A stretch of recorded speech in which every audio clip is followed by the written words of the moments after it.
आप देख रहे हैं सत्यहिंदी.com। एक नजर अब तक की सुर्खियों पर। इजराइल और हमास में जारी युद्ध का आज 25वां दिन है और गजा में इजराइल के हमले लगातार जारी हैं। गजा के स्वास्थ्य मंत्रालय के मुताबिक इन हमलों में अब तक 8,300 लोग मारे जा चुके हैं और कई हजारों लोग घायल हैं। इस बीच खबर है कि इजरायली प्रधानमंत्री बेंजामिन नेतन्याहू ने कल सोमवार को कहा कि हमास के खिलाफ इजराइल के युद्ध में युद्ध विराम नहीं होगा। उन्होंने एक प्रेस ब्रीफिंग के दौरान कहा कि युद्ध विराम का मतलब हमास के सामने आत्मसमर्पण करना होगा। दरअसल संयुक्त राष्ट्र ने युद्ध विराम का आह्वान करते हुए चेतावनी दी थी कि गजा में अभूतपूर्व मानवीय जरूरतों को पूरा करने के लिए पर्याप्त सहायता नहीं मिल रही है। एपी की एक रिपोर्ट के अनुसार संयुक्त राष्ट्र एजेंसी के प्रमुख ने सोमवार को संयुक्त राष्ट्र की एक आपातकालीन बैठक में कहा कि तत्काल मानवीय संघर्ष विराम लाखों लोगों के लिए जीवन और मृत्यु का मामला बन गया है। उन्होंने इजराइल पर फिलिस्तीनियों को सामूहिक सजा देने और जबरन विस्थापन का भी आरोप लगाया। वहीं इजरायली पीएम ने दो टूक कहा है कि युद्ध विराम नहीं होगा और साथ ही उन्होंने दुनिया भर के देशों से साथ खड़े रहने का आह्वान किया है। इजराइल और हमास के बीच जारी जंग में युद्ध विराम को लेकर कनाडा के कई शहरों में प्रदर्शन किया गया। मॉनिटोरियल गैजेट की एक रिपोर्ट के अनुसार कनाडा के 12 शहरों के 17 कार्यालयों के अंदर यह विरोध प्रदर्शन हुआ। प्रदर्शनकारी अपने हाथों में फ्री फिलिस्तीन और स्टॉप जेनोसाइड इन गजा के पोस्टर लेकर धरने पर बैठ गए। खबरों के मुताबिक प्रदर्शनकारी इस मांग को लेकर कार्यालयों में घुसे थे कि कनाडाई सरकार गजा में संघर्ष विराम की मांग करे।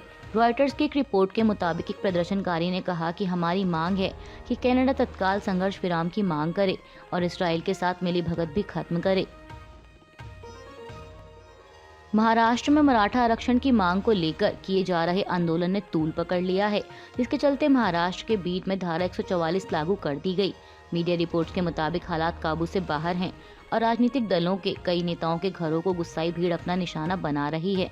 इसी कड़ी में आंदोलनकारियों ने एनसीपी के 2 विधायकों और एक पूर्व मंत्री के घर को आग लगा दी। खबरों के मुताबिक बीड जिले में एनसीपी विधायक संदीप क्षीरसागर के घर और वहां खड़ी गाड़ियों को भी आग के हवाले कर दिया गया। हालांकि पुलिस के मुताबिक अभी तक किसी के घायल होने की कोई खबर नहीं है। वहीं इससे पहले बीड जिले में एक अन्य एनसीपी विधायक प्रकाश सोलंके के घर में भी प्रदर्शनकारियों ने तोड़फोड़ की और आग लगा दी। बता दें कि सोलंके अजीत पवार गुट के नेता हैं।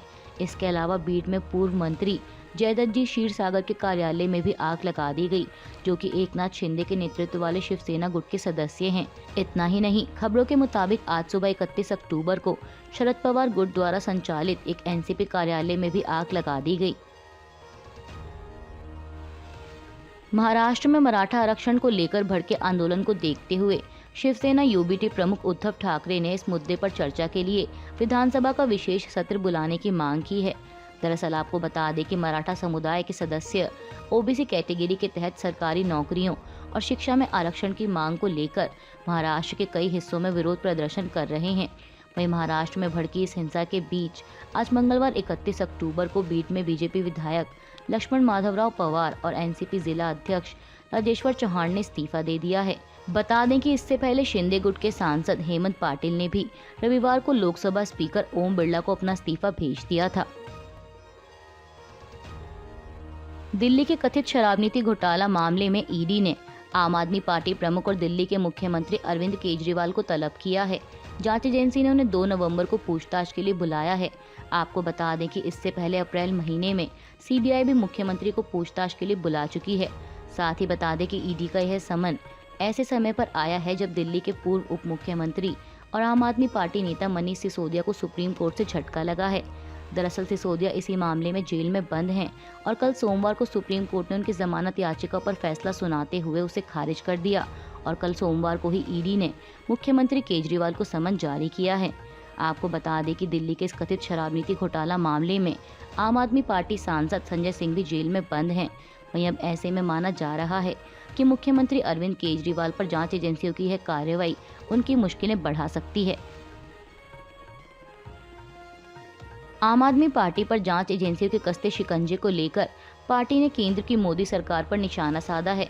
आम आदमी पार्टी ने सोशल मीडिया प्लेटफॉर्म एक्स पर कहा कि बीजेपी का केवल एक ही मकसद है कि अरविंद केजरीवाल को कैसे भी हथकंडे अपनाकर अरेस्ट करना और आम आदमी पार्टी को खत्म करना।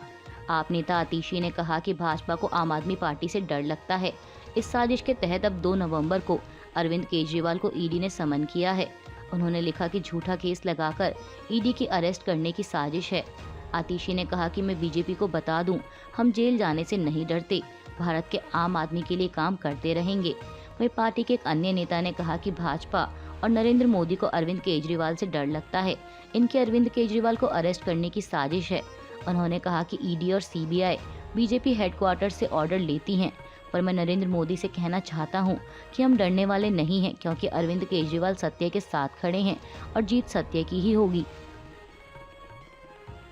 ईडी द्वारा दिल्ली के मुख्यमंत्री अरविंद केजरीवाल को समन किए जाने पर दिल्ली बीजेपी अध्यक्ष वीरेंद्र सचदेवा ने उन पर निशाना साधते हुए कहा कि शराब घोटाले के असली सूत्रधार अरविंद केजरीवाल का नंबर भी अब जल्द आने वाला है। एक भी भ्रष्टाचारी नहीं बचेगा, याद रखना केजरीवाल। समाचार एजेंसी एएनआई से बात करते हुए उन्होंने कहा कि जब शराब घोटाला सामने आया था तो हम शुरू से ही कह रहे थे कि सीएम अरविंद केजरीवाल इस घोटाले के किंगपिन हैं। अरविंद केजरीवाल और उनकी पूरी टीम जो खुद को ईमानदार कहते हैं, उनके चेहरे बेनकाब हो गए हैं।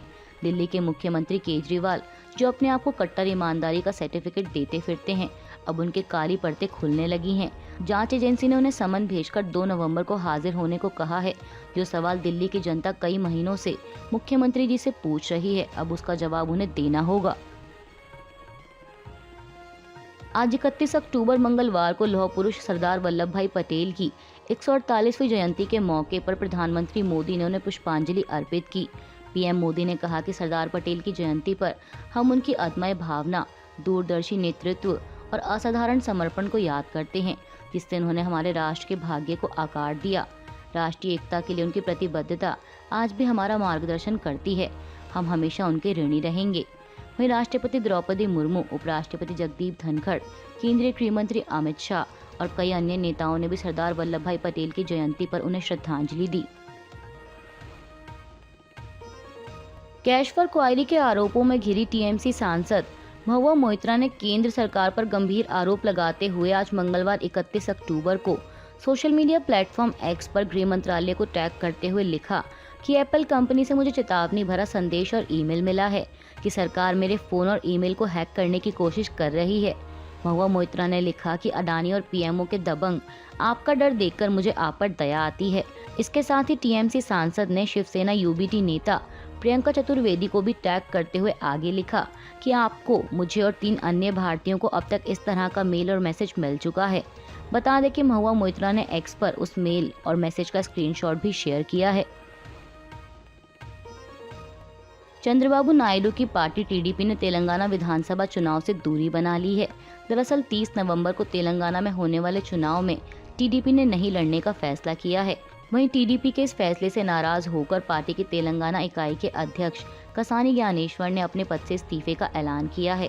समाचार एजेंसी पीटीआई के मुताबिक ज्ञानेश्वर ने अपने इस्तीफे की घोषणा करते हुए कहा कि यह फैसला इसलिए किया क्योंकि वह और पार्टी कार्यकर्ता तेलंगाना में शीर्ष नेतृत्व के फैसले से पूरी तरह निराश हुए हैं। उन्होंने कहा कि हम चुनाव लड़ने के लिए पूरी तरह से तैयार थे।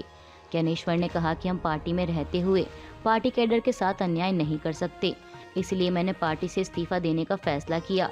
आपको बता दें कि टीडीपी प्रमुख इस समय कथित कौशल विकास निगम घोटाला मामले में जेल में बंद हैं।